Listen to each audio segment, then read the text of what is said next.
Let me talk to you about the way in which I think we are seeing dirty, underhanded tactics to try and win in these elections. From timcast.com, Sandy Hook families ask judge to remove Alex Jones from control of his company. Now, I don't mean to say this story literally specifically is Democratic operatives trying to cheat. What I'm saying is the things we have seen levied at Alex Jones in general are destroying his ability to run his company. And along with many other people, the censorship ramped up tremendously in 2018 and is still persistent, with now the revelation that the FBI made a request to Facebook, and then Facebook was like, oh, we better censor this Hunter Biden laptop stuff.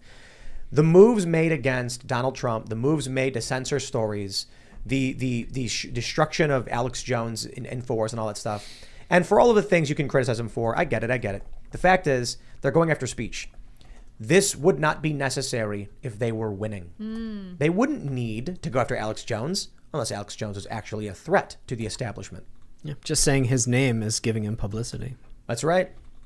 What's happening now is, in the lawsuit, the families are alleging that he's funneling money to Free Speech Systems. His company is funneling money to a family member. I say, according to the motion, Free Speech Systems claims to owe a massive secured debt to an insider that was first reported when the cases against Jones began, but no records show that debt existed prior to the lawsuit.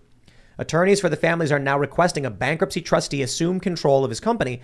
They have also requested the court appoint a tort claimants committee to investigate Free Speech Systems' business dealings, and for the court to remove FSS as the debtor in possession. This is kind of crazy because people talked about this when Jones lost his lawsuit, or I shouldn't say when he lost it, he was in default, but when he was sentenced to pay, this 45 million or whatever, 50 million. Imagine you cut a deal with someone, legit, then they get sued. Or let's say they're getting sued and you don't know, and you do a deal with them. Now the court's coming after you and they're going to take from you because of something he did. How is that legal? That to me is crazy. I would think that would not be. That's what they're doing.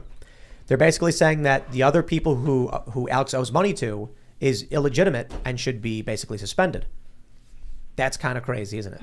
Desperation. This is what I think. Well, look, the families are asking it, and I think that has a lot to do with they want the money that they sued him over, and if he's broke, ain't no money to get. So this is the course they take. But my point is, you are seeing a lot of stuff launched at Alex Jones. You are seeing a lot of stuff launched at a ton of people, and it's going to get crazier. You think the midterms are crazy? It's like we're a couple months out, and it's getting nuts. They raided a former president's home, unprecedented. Imagine 2023, 2024. It's almost like they're throwing spaghetti at a wall because they're hoping some of it will stick. That's exactly what it feels like to me, and it does look like desperation. Like they're getting crazy. This is how you know when your spaghetti's done. You guys know this, right? You throw it at the wall, it sticks. You pull out a thing, you throw it at the wall. If it sticks, good. I'm gonna start doing that. You know what's good about, say, an Alex Jones type of person? Not to speak for him or anything, but a lot of people on the right are people of faith. Let's say you get a Marjorie Taylor Greene or something like that. They are trained because of their faith to. It's like we're conditioned to suffer and take it.